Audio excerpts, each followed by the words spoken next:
Hello YouTube, welcome back to my channel, welcome back to another video, and I know I've been gone for a really long time.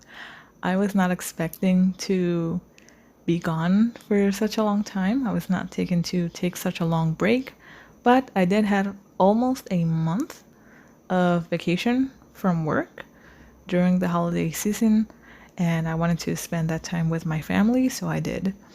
But let's touch on a few subjects that are on my mind, the state of affairs right now with my channel, with the reborn community, and with my collection. So let's get started.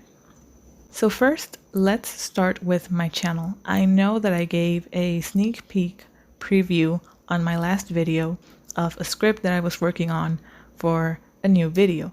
This isn't that video, by the way. The script has yet to be completed. I kind of hit a wall.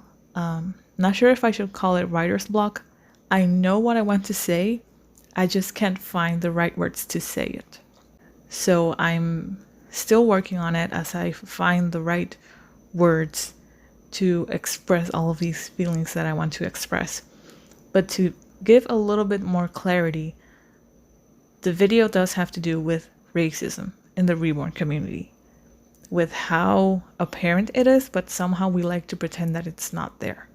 I can't cover the entire racism in the community. There's way too much to cover. And also, I feel like that's not a story for me to tell. I shouldn't talk on anyone's behalf. I'm not Black, so it is really not my place to talk about those experiences because they're really not my personal experiences. What I can talk about are the things that affect me as a collector and many others in our personal collection regarding the racism, the discrimination. And I can tell you right now, a lot of people are not going to agree with me. They're not going to like my opinion because I will call out certain behaviors from people who like to think that, oh, I can't be racist because my cousin's wife is Black, as if that makes you, immune to committing acts of discrimination and having any kind of social or racial bias. But okay, go off. I'm still working on that video, but to give you sort of a little treat of something that I will mention in passing in that video, is not the main focus of the video. But have you ever watched a video from someone who attended a reborn doll convention or just doll convention in general where they have reborns displayed in different booths? Have you ever noticed how people will kind of walk past really quickly when they see dolls of darker skin tones, but then focus really, really hard on white dolls? And they will dedicate a lot of the time of their recording to the white dolls, and then the dolls with the darker skin tone, they just walk past them and really not show us those dolls at all. Let me know in the comments below what you think. Another reason why I haven't put out a lot of videos is because I really haven't been interacting with my dolls all that much. They're still in their Christmas pajamas, which I didn't film any kind of video for, and I did talk about that on my community post. I've been kind of separated from my hobby in a way, and that's normal. That happens. I tend to like go in and out of the reborn hobby. I have other hobbies besides reborn dolls, so I tend to kind of circle around those hobbies and kind of hop from one hobby to another, and just depending on the season, I guess, I will shift all of my focus into one particular hobby or interest, and then I'll leave that and pick up another one. And I kind of, circle around those interests. Right now, what's keeping me sort of from my dolls is that when it comes to the hobby and my collection, my focus right now is on getting my toddler from the artist. And that's the other thing that I wanted to give an update on. For those who don't know, I am waiting on a painted kit. She is the Grandpa Bubba sculpt by Donna Rubert, and I'm having her painted by Sierra Watson over at Special Moments Reborn Nursery. I sent her off in August. She still has not arrived to me. And honestly, I haven't received any kind of update from the artist in all these 5 months. The last conversation that we had was when she just let me know that she did receive the kit. She told me that she wasn't getting my emails through her website properly. And the last thing I told her was the skin tone and that I wasn't sure about the eye color that I wanted for her. She never replied back, and it's been 5 months. So I think you can understand sort of the anxiety that I'm in right now. But I'm not the only person, apparently. Sierra is also going through that. I do follow Sierra's personal profile on Facebook because she does post a lot of stuff of her reborns. And she has talked a lot about how she's fallen behind on working on these dolls. And apparently there's one of her customers, who is very unhappy with her because Sierra will not answer. The work has not been completed. And she has apparently received threats and death threats from this person. And I'm just going to say right now, that is never okay. Threatening to harm someone for whatever reason, that's just never okay. Don't be that person. Don't be that asshole. Don't do that. That's something that I want to make very clear. However, handling your own business is not easy. Being a business owner is not easy, especially if you are a one-man team and you have to do everything. If you have to put in the work, if you have to run all of your social media, if you have to run your own website, if you pay for everything, everything is on you, and you also have to deal with the customer service, that is not easy, and not everyone is caught out to do that. I should know that because I was, once upon a time, a makeup artist when I noticed that that was simply not the job for me and I could not deal with people. And then I worked on my personal artwork for a long time. And I enjoyed it a lot more, but still I have to admit, communication with people is not easy for me. It does not come naturally for me. To reply to emails, to reply to text messages, those are not my strengths. And I can tell that those are not the strengths for many people as well who are running their own business. If that is not a strength for you, hire someone to do that work for you. Hire someone to take care of emails, to give updates to customers. Don't just leave your customers in the dark because you don't want to reply. I know that on your end, what it looks like is very chaotic to have all of this work that you need to finish and you simply cannot find the time. You have to take breaks for yourself. I get that. But from the customer side, it just looked like they spent thousands upon thousands of dollars and they're not seeing anything in return for months on end without a single update. People will get frustrated, understandably so, when they don't have any kind of update on their expensive purchase. You need to stay communicated with your clients, and that was one of the main reasons why I stopped doing the makeup artist gig. Because when you go and you deal with people one-on-one, face-to-face, you can't be silent. You cannot be a silent makeup artist and not interact with your customer. You have to talk to them. You have to say exactly what you are doing as you are doing it. You have to keep them engaged. A silent makeup artist is just not profitable, and no one wants to hire someone like that. You have to be entertaining. You have to have good communication skills. You have to be a people person. Not everyone is like that. The sooner you recognize that, the better. That way you can hire someone, if it is possible and within your range, to deal with the customer service side of things. Being a business owner does not mean that you have to tackle everything by yourself, especially if not everything is your strength. And a lot of the times, it will not be. I have sent 2 different emails, 1 month apart from the other. in this 5-month period. The first email I sent it after 3 months of no communication. She didn't reply. I waited 1 month, sent the other one, and still no reply. And it's almost been 1 month since that last email I sent. I do trust Sierra to deliver, but of course I cannot deny that I am nervous that she has not reached out when we were still in communication about how she should move forward with the painting on this doll. Don't keep your customers in the dark. If there's any artist that is watching this, whatever kind of art you make, not even just reborns, just in general, do not keep your customers in the dark. No one likes to spend a huge amount of money on something and then just never hear from that person again.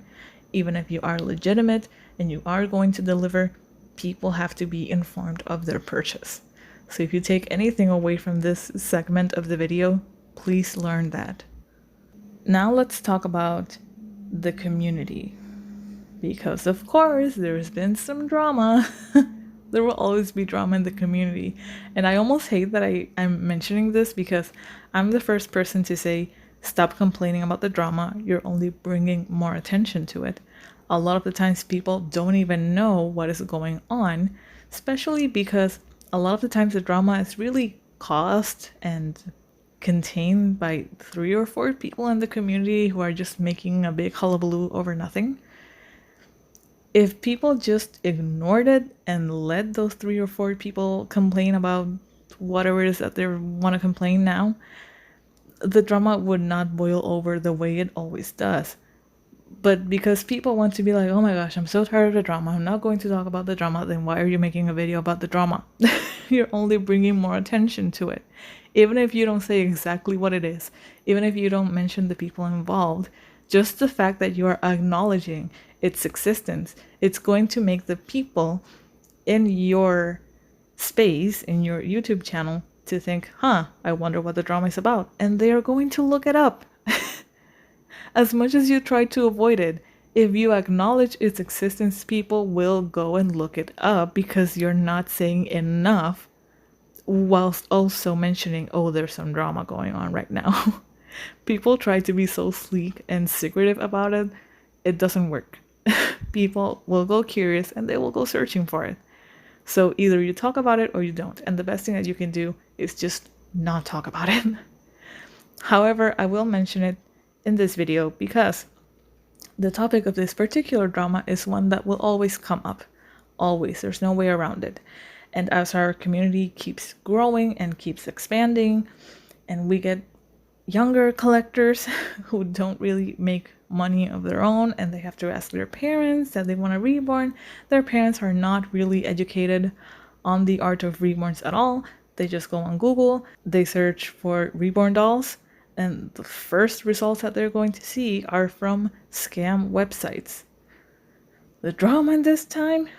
Counterfeit dolls. I don't want to go into a deep dive in this video. I could make an entire separate video talking about counterfeits if I wanted to, but I'm just going to make my stance clear because to me it is an important topic. It's not just senseless drama. It's not a personal beef between 2 other content creators, although there is personal beef involved in why the conversation is being brought up again. But when it comes to the fakes, it's one of those things that either you support it or you don't, and you cannot be a fence sitter. This is not a topic to just be sitting on the fence. Unless you're just still trying to get more research and educate yourself better before you take a stance, that's fine. But simply being neutral, that doesn't cut it, you know? It's something that either you support it or you don't. And we can agree to disagree, that's fine. But I do want to make my stance clear. As an artist, I cannot, in all good faith, support fakes and counterfeit dolls. I cannot. I simply cannot. I make art. I make paintings. I make pencil drawings. I make tiny little clay sculptures. I even made sculptures with acrylic on acrylic nails. I work on different types of mediums. I'm not intimidated. Anything that can be used as a canvas, I have used it to express my art.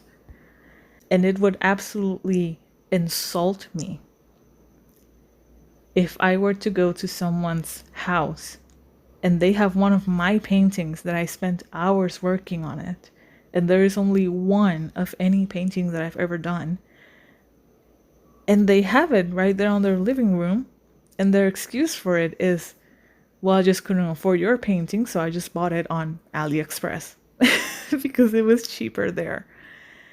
To know that there are people in different countries and regions that are just looking to make a quick buck. It's not anything personal. They're just looking for easy money. They saw my artwork, they stole it, and they're making a profit off of it. They're making tons of products with my art on it just to make a quick buck. And there are people who will buy it because they refuse to compensate me for my hours of work. No, that to me is unacceptable. I'm sorry. I know what my art is worth, and I will charge for that. Lastly, to leave on a lighter note, I have bought some things for Grandpa Baba, which I'm going to show you now pretty quickly. And they have been like absolute steals. I mean, first of all, they were free because they were birthday presents. The first is this pair of pants from Zara, and they were $3. I found them at Marshall's, just $3, you guys. That is, I'm sorry, to me, Zara is expensive. For some people, you know, people who are really bougie, that's like an affordable option for them. That's not an affordable option for me. Zara's kind of, you know, on the higher end. So to find this pair of pants for just $3, that's awesome. That's awesome for any brand, really. $3 is a steal, and baby clothes are expensive in general. So got those pants, really cute. And then I found this shirt. It's like a sweater material with these really pretty sleeves. And this is from Gap. This is Baby Gap. And this cost originally $30, and I got it for $10. That's awesome. And it matches the pants so well. It is a smaller size. I think it's a 12 to 18, but it looks huge, and the material is super stretchy. So I know it's going to fit her really well. The sleeves might be a bit short. I don't know, but I know that in terms of width, it's going to fit her great. So got those two things. I'm really excited. And also, let me show you, I got some fabric. I got these are 3 yards of fabric, and it is a Princess Tiana and Prince Naveen fabric. And it says "just one kiss," which is a quote from the movie that I love. And the reason why I bought this fabric is because I was expecting to receive a high chair from one of my coworkers or ex-coworkers. He doesn't work there anymore. But he had a high chair that he was going to throw out. So I thought I had it, like I thought it was going to gift it to me, but apparently it might go to someone else. It's still not 100% certain. If I do get it, I will show you guys. But it does have like a fabric cover, so my idea was to throw that out and make a new one using this fabric. But we will see. If I don't get the high chair, I'll probably use the fabric on something else. I can make clothes with it, or I can customize something else. I might use it on maybe a stroller that I eventually buy at Marketplace, or on a diaper bag. Who knows? Because I really, really want to go on outings with Grandpa Baba when and if she comes. So, yeah. Thank you guys so much for watching. Leave me any kind of comments below. Let me know what you think of anything that I've mentioned. And yeah, I will see you guys again in the future. Bye bye.